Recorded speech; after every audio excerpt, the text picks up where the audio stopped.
आज की हमारी कहानी का शीर्षक है ना आना मेरी लाडो मायके। तो चलिए शुरू करते हैं। Hello mummy. सुबह सुबह हैंडलाइन की घंटी टनटनाई। माया जी ने रिसीवर क्रेडल से उठाकर कान से लगाया तो बेटी चारू की आवाज़ कान में पड़ी। हेलो चारू बेटी, अभी सुबह की पहली चाय पर तुम्हारे पापा और मैं तुम्हें ही याद कर रहे थे। कैसे हो तुम? आनंद जी और अनु कैसी है? माया जी खुश होकर बोली, मम्मी तुम मुझे कुछ दिन अपने पास बुला लो। चारू बोली। माया जी उसकी बात सुनकर चौंक पड़ी।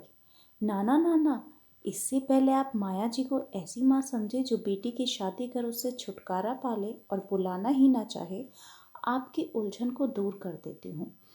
दरअसल चारू एक हफ्ते पहले ही अपने मायके पूरे 15 दिन की गर्मी की छुट्टियां बिता कर गई है। इस कारण माया जी समझ नहीं पाई कि चारू ऐसा क्यों कह रही है। अब आप समझे, बात चारू को बुलाने की नहीं है। ठीक है, चलिए शुरू करते हैं। चारू, क्या हुआ बेटी? माया जी ने व्यग्रता से पूछा। मम्मी, मेरी बड़ी ननंद सुरभि दीदी आ रही है। बहुत काम हो जाता है, उनके 2 बच्चे हैं, सारा दिन मुझे किचन में लगा रहना पड़ता है। चारू बोली। तुम्हारे घर में तो सभी मिलजुल कर काम करते हैं, समधन जी भी तुम्हारी मदद कराती हैं और सुरभि को भी मैंने तुम्हारे साथ किचन में काम करते देखा है। माया जी ने समझाया। मैं झूठ बोल रही हूँ क्या? चारू तुनक कर बोली।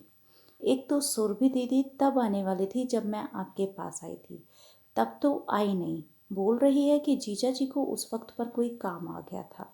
अभी गर्मियों की छुट्टियां बाकी है तो हफ्ते भर के लिए आ रही है।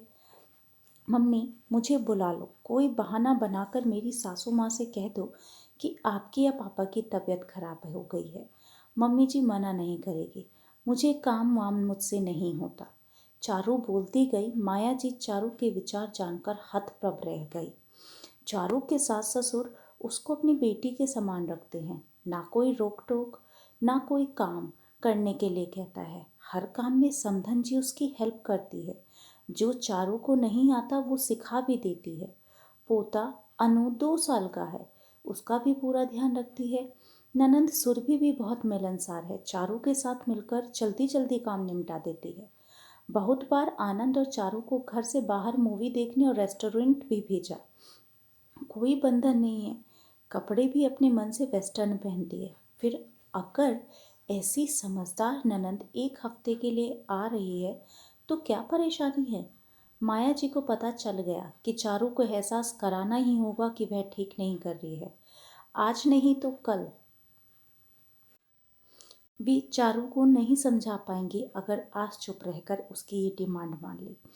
चारू, तुम्हारे घर में तुम पर कोई बंधन नहीं है, ना पहनने का, नहीं कहीं आने जाने का। समधन जी और सुरभि तुम्हारे सारे कामों में लगी रहती है, बल्कि कई बार तो तुम्हें और आनंद जी को अकेले बाहर भी भेजती रहती है। अगर वो तब नहीं आ पाई जब तुम यहाँ आई थी तो सुरभि के माँ पापा का घर है, जब चाहे आ सकती है। तुम जरा से काम से डर कर यहाँ भाग आना चाहती हो? माया जी रोष से बोली। अरे मम्मी, तुम तो खफा हो गई। तुम मेरी मम्मी होकर मेरी परेशानी नहीं समझ रही हो और मेरे ससुराल वालों की वकालत कर रही हो। चारू बोली। मैं सच कह रही हूँ चारू। माया जी एक क्षण रुककर फिर बोली। इस हिसाब से तो तुम्हारे यहाँ रहने तक तुम्हारी भाभी सुधा को भी अपने मायके ही चला जाना चाहिए। तुम्हारे आने से उस पर भी तो काम पड़ता है। वो तो नहीं जाती, उल्टा तुम्हारे आने की राह देखती है। मम्मी कैसी बात कर रही हो? आप मुझे बुलाना नहीं चाहती हो, ये कह दो। चारू गुस्से से बोली। मेरी बात समझ तो तुम भी नहीं हो चारू। जो तुम अपनी ननंद के आने पर करो और वैसा ही तुम्हारे आने पर तुम्हारी भाभी करने लगे तो बुरा क्यों लग रहा है तुम्हें? चारू, मैंने सिर्फ तुम्हें कहा है, तुम्हारी भाभी ऐसा कभी नहीं सोचती, पर तुम तो वो करने के लिए कह रही हो। अब तुम जो भी समझो कि मम्मी गुस्सा हो गई है इसलिए कह रही है, तुम्हारी मर्जी। जो चाहे तुम समझ सकते हो, परंतु मैं तुम्हारी गलत बात में साथ नहीं दूंगी। माया जी ने फोन का रिसीवर रख दिया। चारू को भली भांति माँ का संदेश मिल गया कि आज मम्मी वास्तव में उससे खफा हो गई है। माँ के स्वयं से नाराज होने के एहसास मात्र से ही वह घबरा गई। अपनी मम्मी की कही बातों को आत्मसात किया। कुछ देर सोचने के बाद चारू ने फिर फोन मिलाया। माया जी ने ही फोन उठाया। Hello mummy. Thank you. आज आपने मुझे सही रास्ता दिखा दिया। अच्छा किया जो मेरी अनुचित मांग नहीं मानी। आप मुझे फटाफट मसूर दाल के गोले और पापड़ की सब्जी की रेसिपी बता दो। मैं ये दोनों बनाऊंगी। हमारे यहाँ ये नहीं बनती है तो नई डिश हो जाएगी दीदी के आने पर, चारू ने कहा। माया जी ने फ़ोन पर ही दोनों की रेसिपी उसको लिखवाई। अच्छा मम्मी, अब तो आप मुझसे नाराज़ नहीं हो? चारू ने पूछा। बेटा, माँ कभी बच्चों के दिल से खफा नहीं होती, पर सही गलत बताने के लिए नाराज़गी दिखानी पड़ती है, माया जी ने हंसते हुए कहा। अगली छुट्टियों में तुम्हारा बेसब्री से इंतज़ार रहेगा, माया जी ने चारू को लाड से कहा। माया जी ने उम्र भर के तजुर्बे से बेटी की सोच को गलत दिशा में जाने से रोका।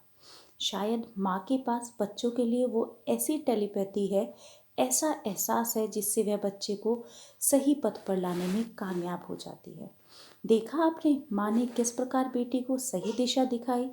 ऐसी उलझन जिंदगी में आती रहती है, जब बच्चे गलत सही के फेर में उलझ जाते हैं तब माँ ही खेवनहार बनकर उनकी नैया पार लगाती है। बड़ी से बड़ी उलझनें सुलझ जाती है अगर माँ का साथ हो तो। आशा है आपको यह कहानी पसंद आई होगी। अगर आपको यह कहानी पसंद आए तो प्लीज़ लाइक करें, कमेंट करें और शेयर करें। हमें आपकी प्रतिक्रिया का इंतज़ार रहेगा। धन्यवाद।